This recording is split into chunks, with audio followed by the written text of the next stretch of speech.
اچھا یہاں پہ اب 3 منٹ میں کیا بات کروں. ہمارے سے پہلے جو سیشن تھا اس میں رینٹ آف پارٹی کی بات ہو رہی تھی. ثناء اللہ بلوچ صاحب بات کر رہے تھے. تو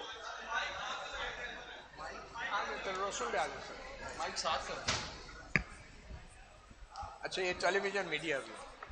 We do have some television cameras and their microphones, so therefore request Ahmed Mir صاحب. جی بہت بہت شکریہ. اس سے پہلے جو سیشن تھا اس میں ثناء اللہ بلوچ صاحب بات کر رہے تھے رینٹ آف پارٹی. تو بات تو انہوں نے بڑی اچھی کی. آج کل پاکستان میں سب کچھ رینٹ پہ چلتا ہے اور صرف پارٹیاں رینٹ پہ نہیں ہیں, میڈیا ہاؤسز بھی رینٹ پہ چلتے ہیں, جرنلسٹ بھی رینٹ پہ چلتے ہیں, لائرز بھی رینٹ پہ چلتے ہیں, سارے رینٹ پہ ہیں. لیکن وہ جو آپ بات کر رہے تھے نا بلوچ صاحب کہ جینون ڈیموکریسی ہونی چاہیے, اور پھر آپ نے کہا کہ لوگ جو ہیں وہ پارٹیاں بدل لیتے ہیں, ان کی اصل پارٹی ایک ہی ہوتی ہے. تو میں سوچ رہا تھا کہ کتنے سچے آدمی ہیں آپ کہ آپ کی پارٹی میں بھی ایسے بہت سے لوگ ہیں جو کبھی کاف لیگ میں ہوتے ہیں, کبھی نون لیگ میں ہوتے ہیں, پھر آپ کی پارٹی میں آ جاتے ہیں. اور نہیں یہ بھائی انہوں نے اچھی بات کیا, میں تو اپریشیٹ کر رہا ہوں نا.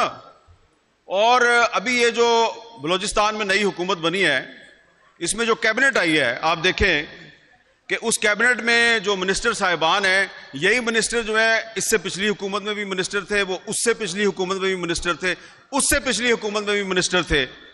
اور ان سے جو حلف لیا جن گورنر صاحب نے وہ پچھلی حکومت میں بھی گورنر تھے, اس سے پچھلی حکومت میں بھی گورنر تھے, اور ان کا تعلق پتہ کس پارٹی سے ہے؟ ثناء اللہ بلوچ کی پارٹی سے. ٹھیک ہے, تو انہوں نے بڑی صحیح نشاندہی کی ہے.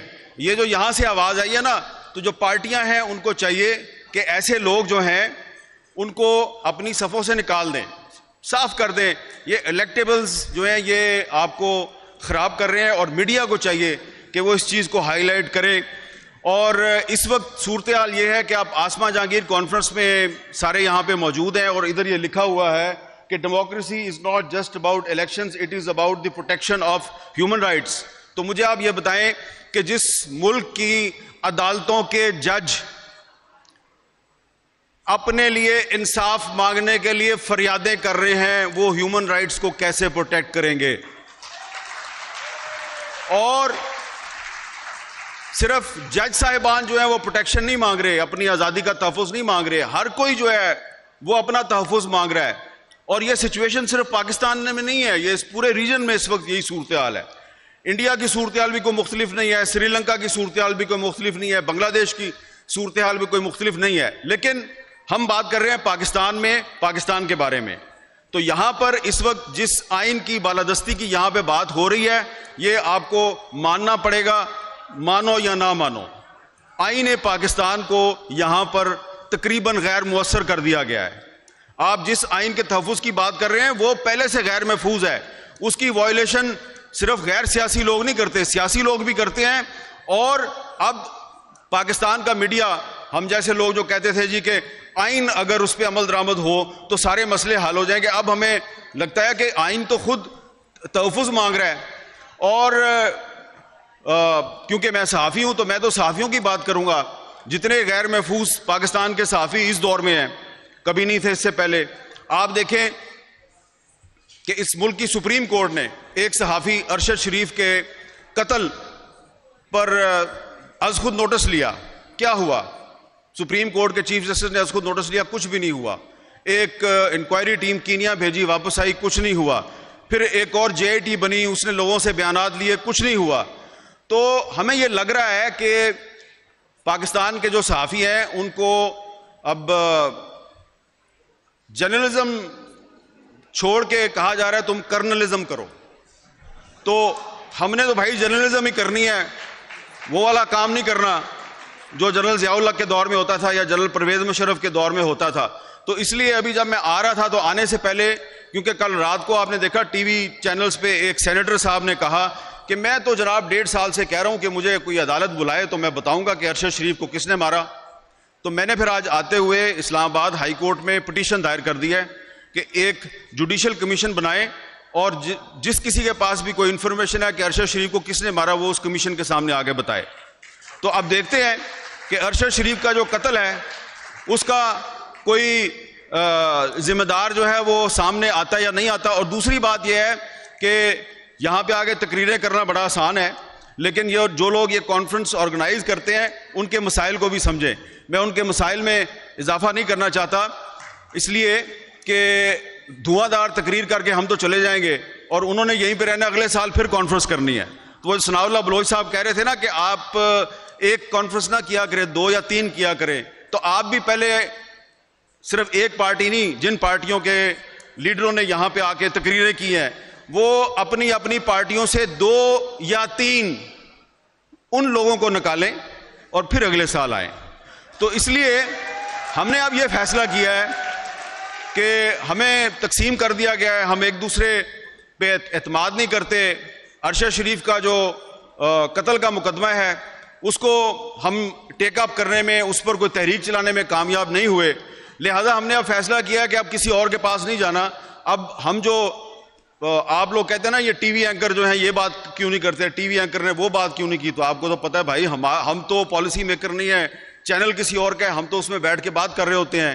تو اگر وہ ہمیں آف ایئر کر دیں تو ہم کیا کر سکتے ہیں. تو اس لیے اب ہم نے فیصلہ کیا ہے کہ ٹی وی اینکرز کا ایک ایکشن فورم بنایا جائے گا، اور جس ٹی وی اینکرز کو کہیں سے کوئی کال آئے گی یا اس کو ڈکٹیشن دے گی اس کی اپنی مینجمنٹ یا کوئی باہر سے، تو ہم لوگ جو ہیں وہ پبلک میں آگے آپ کو بتایا کریں گے. تو اس کے علاوہ ہم کچھ نہیں کر سکتے. ٹھیک ہے، صاف کر دیں یہ الیکٹیبلز جو ہیں یہ آپ کو خراب کر رہے ہیں، اور میڈیا کو چاہیے کہ وہ اس چیز کو ہائی لائٹ کرے. اور اس وقت صورتحال یہ ہے کہ آپ آسما جہانگیر کانفرنس میں سارے یہاں پہ موجود ہیں، اور ادھر یہ لکھا ہوا ہے کہ democracy is not just about elections, it is about the protection of human rights. تو مجھے آپ یہ بتائیں کہ جس ملک کی عدالتوں کے جج اپنے لیے انصاف مانگنے کے لیے فریادیں کر رہے ہیں وہ ہیومن رائٹس کو کیسے پروٹیکٹ کریں گے؟ اور صرف جج صاحبان جو ہیں وہ پروٹیکشن نہیں مانگ رہے، اپنی آزادی کا تحفظ نہیں مانگ رہے، ہر کوئی جو ہے وہ اپنا تحفظ مانگ رہا ہے. اور یہ سچویشن صرف پاکستان میں نہیں ہے، یہ اس پورے ریجن میں اس وقت یہی صورتحال ہے. انڈیا کی صورتحال بھی کوئی مختلف نہیں ہے، سری لنکا کی صورتحال بھی کوئی مختلف نہیں ہے، بنگلہ دیش کی صورتحال بھی کوئی مختلف نہیں ہے. لیکن ہم بات کر رہے ہیں پاکستان میں، پاکستان کے بارے میں. تو یہاں پر اس وقت جس آئین کی بالادستی کی یہاں پہ بات ہو رہی ہے یہ آپ کو ماننا پڑے گا، مانو یا نہ مانو. آئین پاکستان کو یہاں پر تقریباً غیر مؤثر کر دیا گیا ہے. آپ جس آئین کے تحفظ کی بات کر رہے ہیں وہ پہلے سے غیر محفوظ ہے، اس کی وائلیشن صرف غیر سیاسی لوگ نہیں کرتے، سیاسی لوگ بھی کرتے ہیں. اور اب پاکستان کا میڈیا، ہم جیسے لوگ جو کہتے تھے جی کہ آئین اگر اس پہ عمل درآمد ہو تو سارے مسئلے حل ہو جائیں گے، اب ہمیں لگتا ہے کہ آئین تو خود تحفظ مانگ رہا ہے. اور کیونکہ میں صحافی ہوں تو میں تو صحافیوں کی بات کروں گا. جتنے غیر محفوظ پاکستان کے صحافی اس دور میں ہیں کبھی نہیں تھے اس سے پہلے. آپ دیکھیں کہ اس ملک کی سپریم کورٹ نے ایک صحافی ارشد شریف کے قتل پر از خود نوٹس لیا. کیا ہوا؟ سپریم کورٹ کے چیف جسٹس نے از خود نوٹس لیا، کچھ بھی نہیں ہوا. ایک انکوائری ٹیم کینیا بھیجی، واپس آئی، کچھ نہیں ہوا. پھر ایک اور جے آئی ٹی بنی، اس نے لوگوں سے بیانات لیے، کچھ نہیں ہوا. تو ہمیں یہ لگ رہا ہے کہ پاکستان کے جو صحافی ہیں ان کو اب جرنلزم چھوڑ کے کہا جا رہا ہے تم کرنلزم کرو. تو ہم نے تو بھائی جرنلزم ہی کرنی ہے، وہ والا کام نہیں کرنا جو جنرل ضیاء الحق کے دور میں ہوتا تھا یا جنرل پرویز مشرف کے دور میں ہوتا تھا.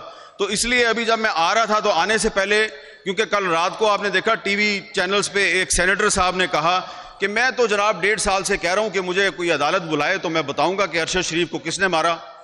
تو میں نے پھر آج آتے ہوئے اسلام آباد ہائی کورٹ میں پٹیشن دائر کر دی ہے کہ ایک جوڈیشل کمیشن بنائیں، اور جس کسی کے پاس بھی کوئی انفارمیشن ہے کہ ارشد شریف کو کس نے مارا وہ اس کمیشن کے سامنے آگے بتائے.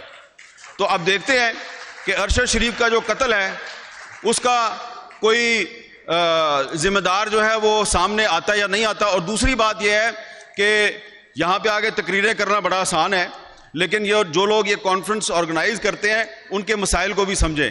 میں ان کے مسائل میں اضافہ نہیں کرنا چاہتا، اس لیے کہ دھواں دار تقریر کر کے ہم تو چلے جائیں گے اور انہوں نے یہیں پہ رہنا, اگلے سال پھر کانفرنس کرنی ہے. تو وہ ثناء اللہ بلوچ صاحب کہہ رہے تھے نا کہ آپ ایک کانفرنس نہ کیا کریں, 2 یا 3 کیا کریں. تو آپ بھی پہلے صرف ایک پارٹی نہیں, جن پارٹیوں کے لیڈروں نے یہاں پہ آ کے تقریریں کی ہیں, وہ اپنی اپنی پارٹیوں سے 2 یا 3 ان لوگوں کو نکالیں اور پھر اگلے سال آئیں. تو اس لیے ہم نے اب یہ فیصلہ کیا ہے کہ ہمیں تقسیم کر دیا گیا ہے, ہم ایک دوسرے پہ اعتماد نہیں کرتے. عرشہ شریف کا جو قتل کا مقدمہ ہے اس کو ہم ٹیک اپ کرنے میں, اس پر کوئی تحریک چلانے میں کامیاب نہیں ہوئے, لہذا ہم نے اب فیصلہ کیا کہ اب کسی اور کے پاس نہیں جانا. اب ہم جو آپ لوگ کہتے ہیں نا یہ ٹی وی اینکر جو ہیں یہ بات کیوں نہیں کرتے, ٹی وی اینکر نے وہ بات کیوں نہیں کی, تو آپ کو تو پتہ ہے بھائی ہم تو پالیسی میکر نہیں ہیں, چینل کسی اور کا ہے, ہم تو اس میں بیٹھ کے بات کر رہے ہوتے ہیں.